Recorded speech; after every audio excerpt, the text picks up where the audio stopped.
샬롬. 또 오늘도 하나님께서 허락해 주신 귀한 시간과 사명을 아름답게 감당하시는 하루 되기를 소망합니다. 저는 오늘교회를 섬기는 노치형 목사입니다. 하나님께서 예수 그리스도를 통해 보여주신 여러 가지의 좋은 것들이 있죠. 하나는 가장 낮은 곳으로 오셨다는 것입니다. 그것이 우리에게는 감동이 됩니다. 우리 인생은 많이 힘들고 어렵습니다. 잘 풀리고 잘 나가는 사람들도 있겠지만 그렇지 않은 사람들이 더 많습니다. 그래서 예수님이 우리에게 좋은 것을 보여주신 것이죠. 또 예수님은 가난했지만 그래도 당당하게 사셨던 것을 보여주셨습니다. 그 당당함의 근원은 하나님의 말씀 속에 있었습니다. 우리의 당당함도 그 하나님의 말씀 속에서 시작되길 간절히 소망합니다. 그 하나님의 말씀의 당당함, 그것을 증거하셨던 예수 그리스도. 또 예수님께서는 비록 죽임을 당하셨지만 부활의 기쁨을 보여주셨습니다. 부활이라는 것은 어떤 조건이 있는 것이 아닙니다. 바로 예수를 나의 그리스도로 믿는 모든 사람에게 주어지는 복된 소식인 것이죠. 그리고 또 하나 예수님께서 보여주신 가장 좋은 것 중에 하나는 바로 하늘에 올라가셨다는 것입니다. 하나님의 우편에 앉아 설 수 있는 그날을 우리는 소망하게 된 것이죠. 이 땅에 살아가지만 하늘의 소망을 가지고 살아갈 수 있도록 오늘 하루를 주신 하나님을 높여드리기를 원합니다.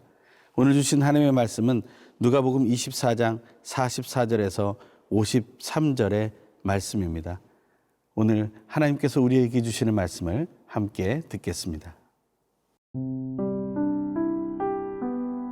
누가복음 24장 44절에서 53절 말씀입니다. 또 이르시되 내가 너희와 함께 있을 때에 너희에게 말한 바 곧 모세의 율법과 선지자의 글과 시편에 나를 가리켜 기록된 모든 것이 이루어져야 하리라 한 말이 이것이라 하시고, 이에 그들의 마음을 열어 성경을 깨닫게 하시고, 또 이르시되 이같이 그리스도가 고난을 받고 제3일에 죽은 자 가운데서 살아날 것과 또 그의 이름으로 죄 사함을 받게 하는 회개가 예루살렘에서 시작하여 모든 족속에게 전파될 것이 기록되었으니 너희는 이 모든 일의 증인이라. 볼지어다 내가 내 아버지께서 약속하신 것을 너희에게 보내리니 너희는 위로부터 능력으로 입혀질 때까지 이 성에 머물라 하시니라.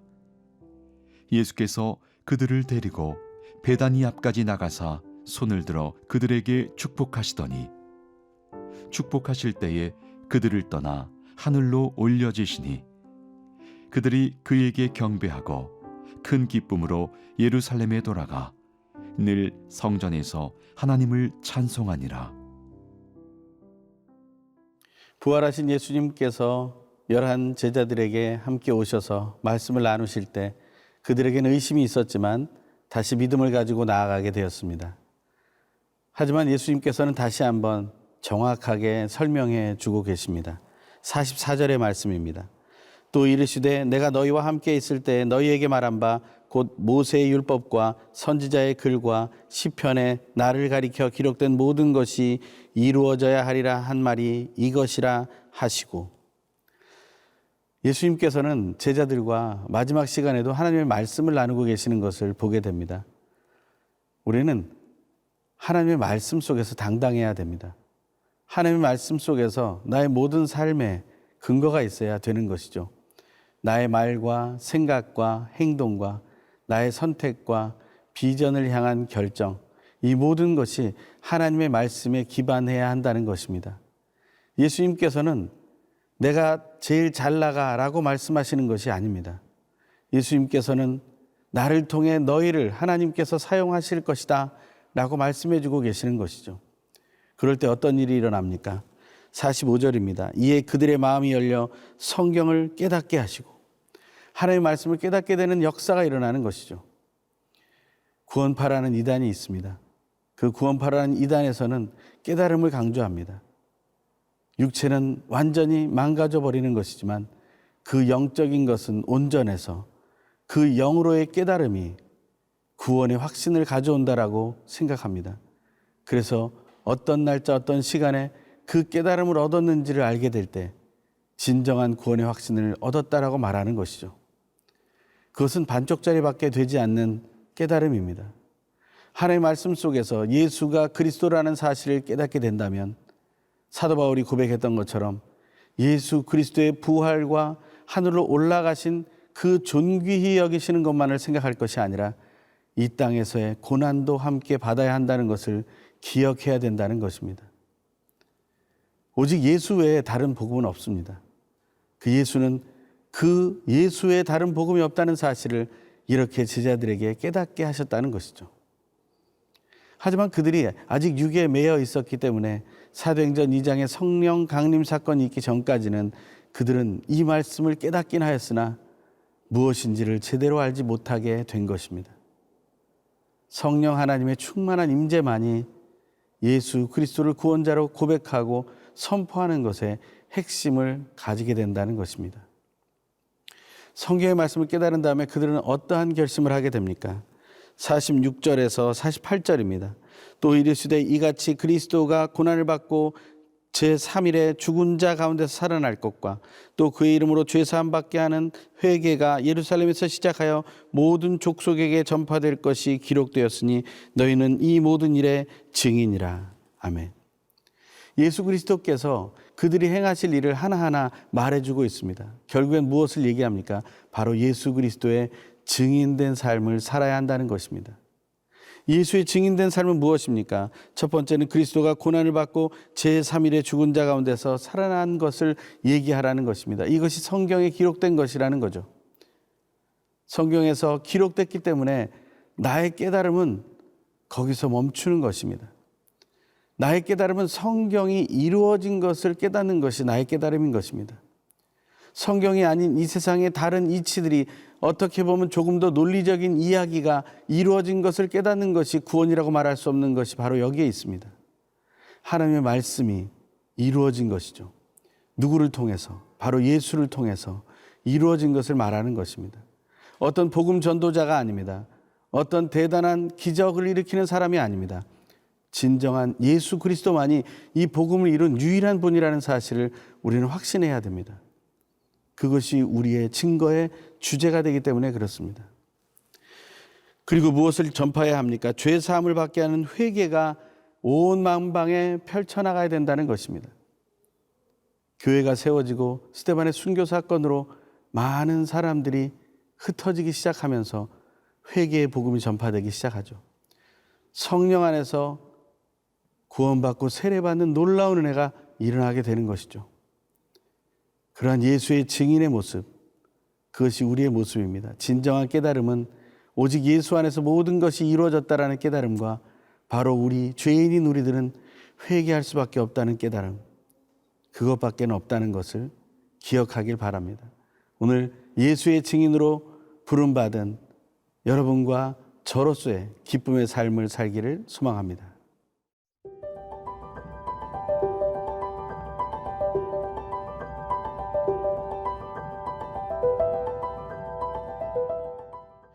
부활하신 예수님께서 제자들에게 해주신 말씀 중에 아주 중요한 이야기를 해주십니다. 그 이야기는 이 누가복음과 요한복음에 나오는 이야기인데 특별히 이 누가복음에서는 명확한 것을 말해주고 있습니다. 49절의 말씀입니다. 볼지어다 내가 내 아버지께서 약속하신 것을 너희에게 보내리니 너희는 위로부터 능력이 입혀질 때까지 이 성에 머물라 하시니라. 마가복음에서는 어떤 선물이 주어질 것처럼 얘기합니다. 하지만 누가복음에서는 위로부터 능력이 입혀질 때라고 얘기하고 있습니다. 이 구절은 어떻게 이어집니까? 누가가 기록한 누가복음 외에 사도행전 1장 8절의 말씀입니다. 오직 성령이 너에게 임하시면, 성령이 임하는 사건으로 이어지는 것이죠. 그러면 그들이 어떻게 됩니까? 권능을 받습니다. 그래서 예루살렘으로부터 시작해서 또한 온 유대와 사마리아와 땅끝까지 예수의 증인이 되는 것이죠. 그것이 사명인 것입니다. 성령 하나님의 임재 사건, 그것이 놀라운 선포를 가져옵니다. 요한복음에서는 이렇게 말씀하시죠. 숨을 내쉬며 가라사대 성령을 받으라 하시면서 평안할지어다 얘기하십니다. 평강과 함께 성령의 능력을 선물로 주시죠. 바로 그 약속은 오순절 다락방 사건을 통해서 이루어지게 되는 것입니다. 그 사건이 이루어지는 그 순간까지 그들은 머물러 기다려야 하는 것이죠. 성령의 충만의 사건을 소망한다면 우리는 간절한 소망과 하나님의 약속이 이루어질 것을 향한 의심 없는 믿음과 그리고 믿음을 가지고 기다려야 하는 것입니다. 그 기다림이 있어야 됩니다. 성령을 갈망하는 그 갈망이 지금 여러분과 제 안에 넘쳐나기를 소망합니다. 성령의 충만함 속에서 우리는 새로운 능력을 체험하게 될 것입니다. 그것은 어떤 단순한 기적을 얘기하는 것이 아닙니다. 가장 놀라운 기적은 내가 예수만이 구원자임을 선포하게 된다는 것이고 예수만으로도 살아갈 수 있는 그러한 지혜를 얻게 된다는 것입니다. 하나님 안에서 우리는 그 믿음의 삶을 살아가게 됩니다.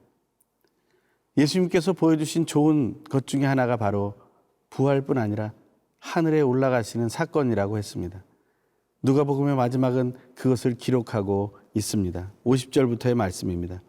예수께서 그들을 데리고 베다니 앞까지 나가사 손을 들어 그들에게 축복하시더니 축복하실 때 그들을 떠나 하늘로 올려지시니 그들이 그에게 경배하고 큰 기쁨으로 예루살렘에 돌아가 늘 성전에서 하나님을 찬송하니라. 아멘. 하늘에 올라가신 예수 그리스도를 만난 체험한 제자들 그리고 많은 사람들은 예루살렘으로 다시 돌아갑니다. 그리고서 하는 일이 무엇입니까? 예배하고 찬양하는 일입니다. 우리가 하루를 행복하게 만들 수 있는 비결이 무엇일까?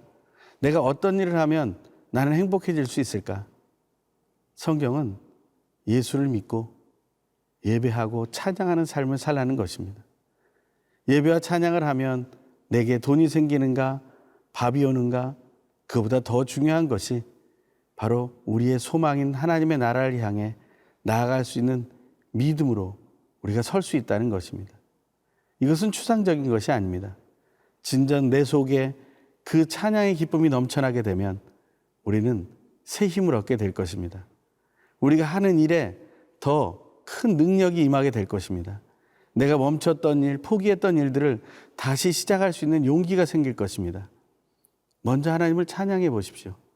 그리고 하나님의 전으로 나아가 그 예배하십시오. 그것이 우리에게 필요한 하나님의 명령이며 성경이 말하는 지혜의 가르침임을 기억하기를 소망합니다. 오늘도 하나님을 더 찬양하시기를 소망합니다.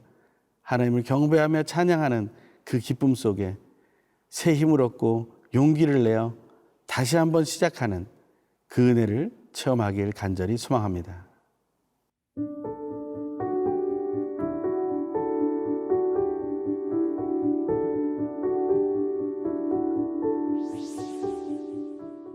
연약한 우리를 예수님의 증인으로 불러주신 하나님 아버지, 날마다 순간마다 예수님께서 우리를 구원해 주셨음을 확신하며 예수님과 함께 고난을 받고 예수님과 함께 죽은 자가 되며 예수님과 함께 부활하는 삶을 믿음으로 누리길 원합니다.